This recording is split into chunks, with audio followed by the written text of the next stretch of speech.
비염 수술을 했는데 재발했어요 라고 말씀하시는 분들이 있는데요. 대부분의 경우에서 그렇지 않습니다.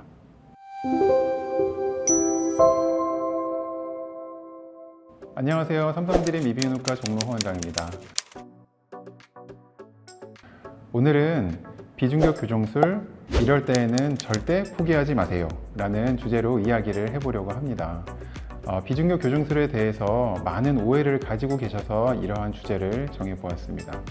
오랫동안 지속되는 약물 치료로는 해결이 되지 않는 심한 코막힘을 개선하기 위해서 이비인후과에 내원하셔서 수술 상담을 하다 보면 반드시 비중격 교정술이 필요한 상황임에도 불구하고 내가 가지고 있는 코에 대한 잘못된 생각 혹은 부정확한 정보로 인한 착각, 또한 과도한 두려움으로 인해서 비중격 교정술을 시행하지 않고 계시는 분들이 매우 많습니다. 오해로 인해 수술을 포기하는 경우 첫 번째, 저는 원래 비염이 있어서 코가 막혀요. 이건 어쩔 수 없는 거 아닌가요? 라고 말씀하시는 분들이 매우 많은데요. 그렇지 않습니다. 이렇게 말씀하시는 분들은 대부분 수술이 필요한 비염과 약물 치료가 필요한 비염을 구분하지 않고 같은 비염이라고 착각을 하시는 건데요. 인터넷에서 얻을 수 있는 부정확한 정보들로 인해서 이러한 착각을 하시는 경우들이 매우 많습니다. 간단하게 말씀드리면 콧물, 재채기, 가려움과 같은 증상을 동반하는 비염은 약물 치료가 필요하고요. 코막힘이 주된 증상으로서 나타나는 비염은 수술이 필요합니다. 물론 두 가지가 동시에 필요한 경우들도 많습니다.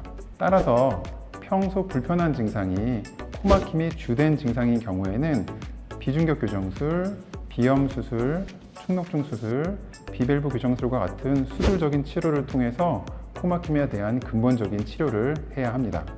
비염 때문에 코가 막히신다면 포기하지 마시고 비중격을 확인하세요. 오해로 인해 수술을 포기하는 경우 두 번째, 비염 수술을 했는데 재발했어요 라고 말씀하시는 분들이 있는데요. 대부분의 경우에서 그렇지 않습니다. 이전에 코막힘 수술을 받은 이후에 코막힘이 다시 생기는 경우에는 비염이 다시 재발했다고 생각하시는 경우들이 많은데요. 물론 비후성 비염이 재발해서 코막힘이 다시 생기는 경우도 있지만 이는 매우 드물고 대부분의 경우에는 이전에 있던 비중격 만곡증이 원활하게 교정이 되지 않아서 코막힘이 다시 생기는 경우들이 대부분입니다.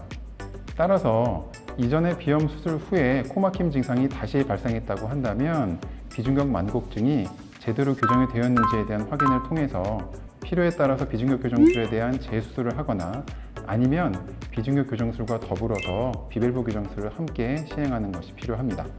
비염 수술 후 재발한 것 같으면 실망하지 마시고 비중격을 확인하세요. 오해로 인해 수술을 포기하는 경우 세 번째, 뼈를 건드리면 코가 무너질까 봐 무서워요 라고 말씀하시는 분들이 간혹 있는데요. 그렇지 않습니다. 비중격은 뼈와 연골로 이루어져 있는 구조물인데요. 휘어져 있는 비중격을 교정을 한다는 것은 뼈와 연골을 모두 교정을 한다는 뜻입니다. 따라서 비중격을 교정을 하는 데 있어서 뼈를 건드린다는 것이 특별히 비중격 교정술의 위험성을 증가하는 것이 아니기 때문에 뼈를 건드린다고 해서 비중격 교정술에 대한 두려움을 가지실 필요는 없습니다. 비중격 교정술을 한다는 것은 콧대의 지지 구조를 약해지지 않도록 하는 범위 안에서 교정을 한다는 의미이고, 경우에 따라서 심하게 휘어 있어서 콧대의 지지 구조가 약해질 수 있는 경우에는 콧대의 지지 구조를 강화시키면서 교정을 하기 위한 비밸브 교정술을 함께 시행하게 됩니다. 따라서 비중격 교정술은 코막힘을 개선을 하는 수술임과 동시에 코의 모양에 변형을 생기지 않도록 하는 수술입니다. 비중격 수술이 무서우면 걱정하지 마시고 전문가와 상의하세요. 이렇게 비중격에 대해서 여러분들이 많이 가지는 오해에 대해서 말씀드렸는데요. 혹시라도 내가 이러한 오해를 갖고 있다라고 생각이 되시면 삼성드림 이비인후과 내원하셔서 나의 비중격 상태가 어떤지 확인해 보시면 도움이 될 것 같습니다. 고맙습니다.